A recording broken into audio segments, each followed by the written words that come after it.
So hi guys, welcome to my channel Dave with treats. কেমন আছো সবাই আগে বলো। আশা করি সবাই ভালো আছো। তো আজকে ভিডিওটা হচ্ছে, আমার বাইকটা দেখো খুব নোংরা হয়ে রয়েছে। তো চেষ্টা করব যাতে সব কিছু ঠিকঠাক থাকে। একটু কিছু আজকে একটু বাইকটা ধোবো, মুছবো টুছবো, পরিষ্কার করব। তো সেই নিয়ে আজকে জিনিসটা দেখাবো যে কীরকমভাবে কী করছি না করছি। তো দেখো সবাই সাথে থাকো, দেখাচ্ছি কিরমভাবে কি বাইক মানে পরিষ্কার করব না কি করব। কারণ এখন ওয়েদার এত মানে মানে গরম আর রাস্তায় এত ধুলো। তো আমার এই এমনি ব্ল্যাক কালার, ঠিক আছে, তো আরও ধুলো হয়। তো মানে আমার এই বাইকও মানে আমাকেও যখন ঠিকঠাক থাকতে হবে, তো চেষ্টা করবো আমার বাইকও যাতে ঠিকঠাকভাবে থাকে, উইথ অল মেনটেনেন্স অ্যান্ড মানে ক্লিন পুরো বাইকটা রাখবো। হচ্ছে আমার বাইকের অবস্থা, এত ধুলো পড়েছে কিছু বলার নেই। আর এত ধুলো পড়েছে বাইকে আমার, তার মধ্যে ব্ল্যাক বাইক, ঠিক আছে। তো একটু ধুলো লাগলেই গাইজ মানে অবস্থা খারাপ হয়ে যায়, মানে দেখতেও ভালো লাগে না বাইকটাকে, যে ধুলো ফুলো হয়ে রয়েছে। তো ওটাও দেখতে ভালো লাগে না। তো গাড়িটা একটু পরিষ্কার করব, সব কিছু রেডি, আমি নিয়ে চলে এসেছি, সব কিছু রেডি। এখন শ্যাম্পু জল ফল দিয়ে সব কিছু দিয়ে পরিষ্কার করবো। তো দেখাচ্ছি আজকে। সো এই জাস্ট এখন শ্যাম্পু দিলাম, শ্যাম্পু দিয়ে বাইকটা পরিষ্কার করছি। চারিদিকটা এত ধুলো, এত কাদা না চারিদিকে, মানে কিছু বলার নেই। মানে যত পরিষ্কার করছি তত কাদা বেরোচ্ছে। তো এরকম অবস্থা গাড়িটার এখন। তো গাড়িটাকে মুছছি, ধুচ্ছি, পরিষ্কার করছি। আর আজকে আমি আমার সুজুকি যে জিক্সার আছে, এই গাড়িটা প্রায় আমার অলমোস্ট 4 ইয়ার্স হয়ে গেল, ঠিক আছে।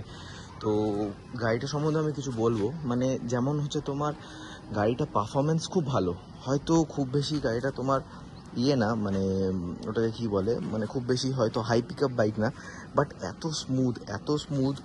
আর এই রেঞ্জে এই টাকাতে খুব স্মুথ গাড়ি। আর গাড়িটার লুক ওয়াইজও গাড়িটা খুবই সুন্দর গাড়ি। আর মাইলেজ তো অসাধারণ, কারণ আমি এখন অসাধারণ মাইলেজ পাচ্ছি। এবার ব্যাপারটা কী বলতো, ব্যাপারটা হচ্ছে তোমার গাড়ির মেনটেনেন্সের উপর ডিপেন্ড করে অনেক কিছু, ঠিক আছে। তো এবার তুমি যেরকম মেনটেন করবে গাড়ি, সেরকমভাবেই চলবে। তুমি মেনটেন না করলে গাড়ি ওরমভাবে চলবে, মানে কিছুদিন বাদে আবার ঠিক মানে খারাপ হবে, এই হবে ওই হবে, নানান প্রবলেম। মানে একটা প্রবলেম যদি না সারাও তোমরা, মানে তো আরেকটা প্রবলেম দেখা দেবে। তো আমার মনে হয় যে গাড়িতে মানে যখনই কোনো প্রবলেম হবে তখনই সেটা তাড়াতাড়ি করে রিপেয়ার করে নেওয়া উচিত। আমি তো তাই করি। এবার তোমরাও আমাকে জানাও কমেন্ট সেকশানে যে মানে এই জিক্সার বা যাদের জিক্সার আছে, যারা ইউজ করো, তারা কীরকম এখন ফিডব্যাক পাচ্ছ। আমি তো ভালো ফিডব্যাক পাচ্ছি, তোমরাও জানো যে তোমরা কীরকম ফিডব্যাক পাচ্ছ। এখন হয়ে গেল আমার গাড়ি ধোয়া, পরিষ্কার করা। তো গাড়িটা ব্ল্যাক কালার, এত সুন্দর লাগে যে কোনো জিনিস, মানে ব্ল্যাক যে কোনো জিনিস, কি 4 হুইলার হোক কি 2 হুইলার হোক, সে যে কোনো জিনিস ঠিক এত সুন্দর লাগে না ওয়াশ করার পর বা মোছামুছির পর, মানে জাস্ট অসম। আর হচ্ছে ব্যাপারটা যেটা বলছিলাম আমি, যে আমাদের এই যে জিক্সার যে সেগমেন্ট গাড়িটা, মানে খুব ভালো, মানে এতটাই ভালো, মানে কি বলবো, সিটিং পশ্চারও ভালো, অতটাও পেছনটা উঁচু না, আর অতটা ঝুঁকেও চালাতে হয় না।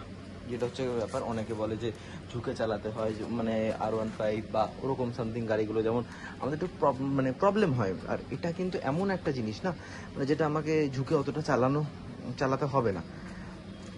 তো এই হচ্ছে গিয়ে ব্যাপার। আর হচ্ছে গিয়ে তোমরা বলো গাইজ যে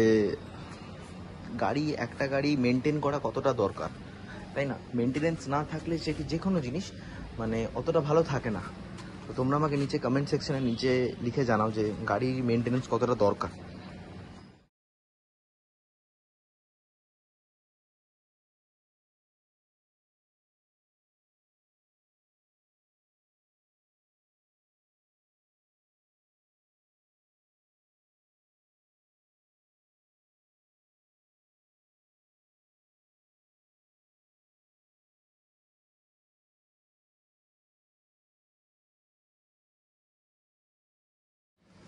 এখন আমার জাস্ট মোছাটা হলো গাড়িটা। তো কেমন লাগছে সবাই বলো, যে কতটা কীরকম কি ক্লিন লাগছে না লাগছে, তো সেটা সবাই আমাকে জানাও। তো আমার এরকম না গাড়ি পরিষ্কার পরিচ্ছন্নই ভালো লাগে, মানে একদম পরিষ্কার পরিচ্ছন্ন, একদম ক্লিন চিট থাকবে। তো কেমন লাগছে সবাই এটা আমাকে জানাও গাড়িটা এখন। তো আপাতত আমি একটু মেনটেন করেই রাখি গাড়ি, যতটা হয় ততটা পারা যায় আমার বাইক আমি মেনটেন করেই রাখি। তো এখন গাড়ি পরিষ্কার হয়ে গেল আমার। তো এখন আপাতত সেরকম কোনো কাজ নেই, একটু ভাবছি এখন একটুখানি ছাদে যাব, ছাদে গিয়ে একটুখানি হাঁটবো একটু রিফ্রেশমেন্টের জন্য। আর এমনি আমার হাতে তো লাগা আছে, তো আগে বলেইছি। তো এমনি অতটা বাইকটাই চালাতে পারছি না, যতটা পারছি নিজে করছি। তো চলো এখন যাই, ছাদে যাই, চারিদিকটা দেখাচ্ছি তোমাকে কেমন লাগছে না লাগছে। এখন যাচ্ছি ছাদে, ছাদে চলে এলাম, দেখি চারিদিকটা অসাধারণ তো লাগবেই। জাস্ট ভিউটা দেখো, দারুণ সুন্দর ভিউ। ছাদে এলে একটা আলাদা এটা রিফ্রেশ লাগে, একটু হালকা হালকা হাওয়া দিচ্ছে, ওইখানে বাচ্চারা খেলছে।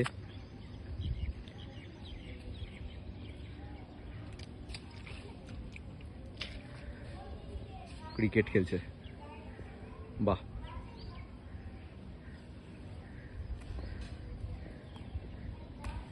আরে বাহ, দারুণ মালো তো। এগুলো এরকম দেখতে বেশ ভালোও লাগে যে খেলছে ক্রিকেট এরা।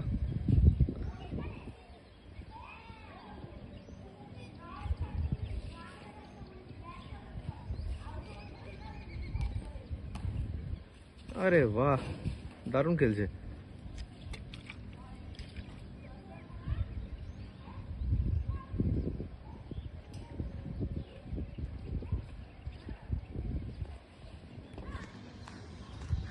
চারিদিকটা অসম লাগছে জাস্ট।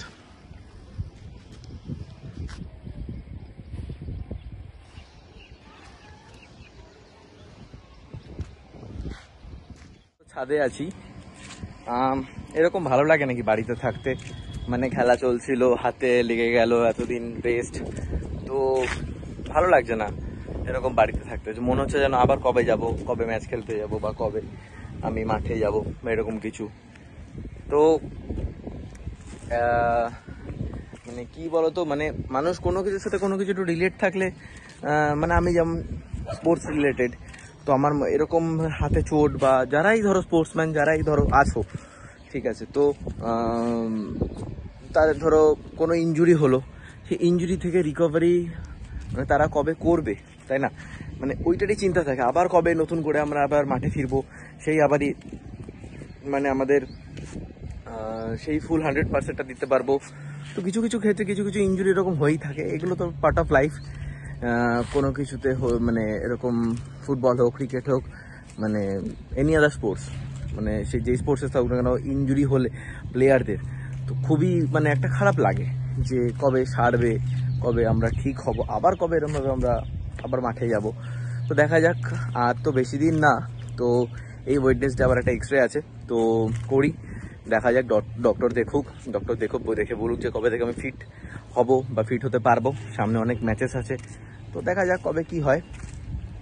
তো এই চিন্তা ভাবনা চলছে। আর বাড়িতে তো বসে আছি, ভালো লাগছে না এই আর কি। আরেকটা জিনিস তোমাদের বলার আছে, তো ব্যাপারটা হচ্ছে কিছুদিনের মধ্যেই মানে আমার হাতটা ঠিক হলে একটা রাইডে যাওয়ার কথা হচ্ছে। তো কোথায় যাব সেটা তো এখন বলবো না, তো সেটা তোমরা দেখতে পাবে, সেটা তো তোমরা আপডেট পেয়ে যাবে, আপডেট আমি দেবো, বাট এখন বলবো না। তো যখন যাব তখন বলবো। আজকে আর বেসিক্যালি সেরকম তো আর তো আমার কোনো মানে কিছু সেরকম কিছু করার নেই, আজকে বাড়িতেই থাকবো। আজকে বিকালবেলা সন্ধ্যাবেলা আজকে দারুণ ম্যাচ আছে, তো ম্যাচ হচ্ছে কি আজকে KKR আর মুম্বাই ইন্ডিয়ান্সের, তো দারুণ ম্যাচ আছে। তো ওই ম্যাচটাই দেখবো বাড়িতে বসে ফ্যামিলির সাথে, মা বাবা আমি সবাই মিলে একসাথে দেখবো। তো চলো গাইজ, থ্যাংক ইউ আমার ভিডিওসগুলো দেখার জন্য। আমার যারা সাবস্ক্রাইবার আছো, যারা সাবস্ক্রাইব করেছো, তাদের অসংখ্য ধন্যবাদ। তো এই ভিডিওটা কেমন লাগলো তাড়াতাড়ি আমাকে জানাও, নিচে কমেন্ট সেকশনে জানাও যে ভিডিওটা কেমন লাগলো। আর যে বাইক সম্বন্ধে যেটা বললাম তারাও জানাও যে বাইকে যারা জিক্সার ইউজ করছো বা যারা আদার্স কোনো বাইক ইউজ করছো, তারা ঠিকঠাকভাবে টাইম টু টাইম মেনটেনেন্স না করলে কী কী প্রবলেম হয় না হয়, ঠিক টাইমে মেনটেন করতে হবে বা এরকম কিছু। যদি কোনো তোমরা যদি মানে অন্য বাইকও ইউজ করো যেটা বললাম, আমাকে জানাও। তো থ্যাংক ইউ গাইস দেখার জন্য আমার ভিডিওসগুলো। তো চলো tata bye bye. Review treats আবার আসবে, আবার নিয়ে আসবো নতুন একটা কিছু নিয়ে। সো চলো, থ্যাংক ইউ, বাই, টাটা।